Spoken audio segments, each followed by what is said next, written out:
Olá, sejam bem-vindos a mais um Devocional em Lucas, agora com um novo pano de fundo e dando continuidade aos devocionais. Hoje nós leremos Lucas capítulo 11, versículos 20 ao 23.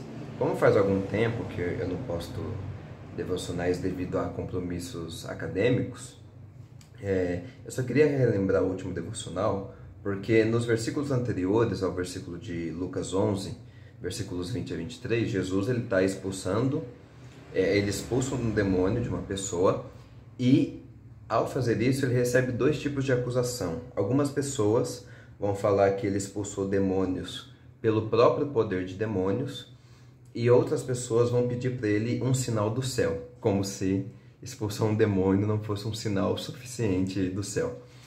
Ele vai lidar com esses dois questionamentos. Ele vai responder esses dois questionamentos, vai ter uma interrupção no meio dos dois, e nesse devocional nós vamos continuar vendo como Jesus lida com essa primeira questão que é levantada, de que ele expulsaria demônios sobre o poder de demônios mesmo. Ele já respondeu essa questão no devocional anterior e a gente vai ver o desdobramento dela a partir do versículo 20, então, Lucas capítulo 11, versículos 20 a 23.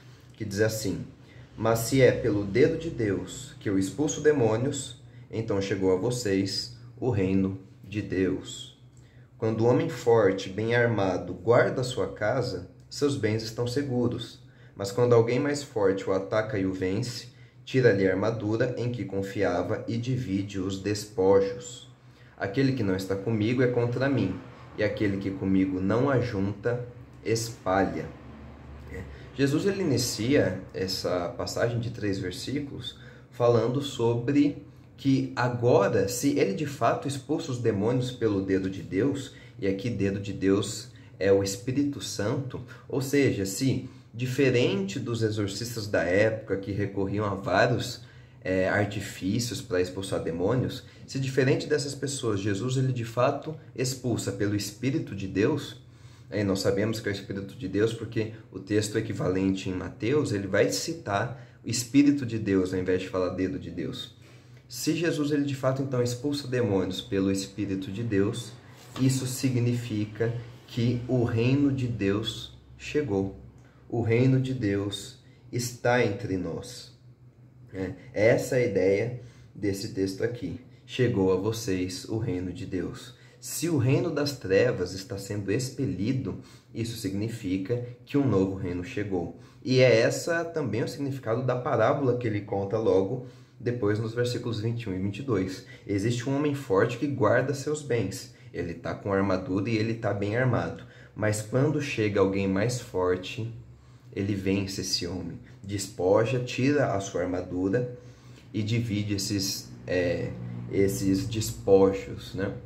A ideia aqui é que Satanás é esse homem forte que está guardando o seu bem, mas chegou um homem mais forte, chegou um homem mais valente, que é Jesus Cristo.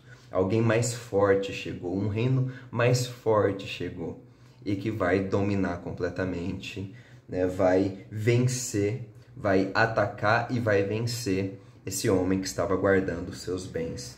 Essa é a ideia.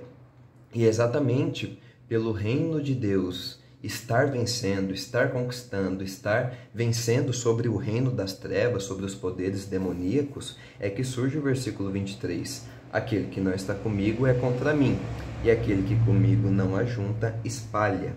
A ideia é que não há um meio termo entre o reino de Deus e o reino das trevas. Não dá para ficar em cima do muro. Se você não está em um, você está em outro. É essa a ideia.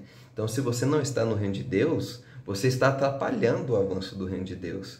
Agora, se você está no reino de Deus, você está junto, vencendo o reino das trevas. E que nós possamos nos lembrar dessa verdade, nos submetermos ao reino de Jesus, o reino de Deus, o reino do Filho do seu amor, como vai falar Colossenses. Um reino onde impera o amor, onde impera a misericórdia, onde impera a negação do eu pelo próximo, doar-se ao próximo. Um reino, de fato, onde há alegria e esperança, e um reino que é mais forte que o reino das trevas e um reino que vai vencer o reino das trevas. Deus abençoe e até o próximo devocional.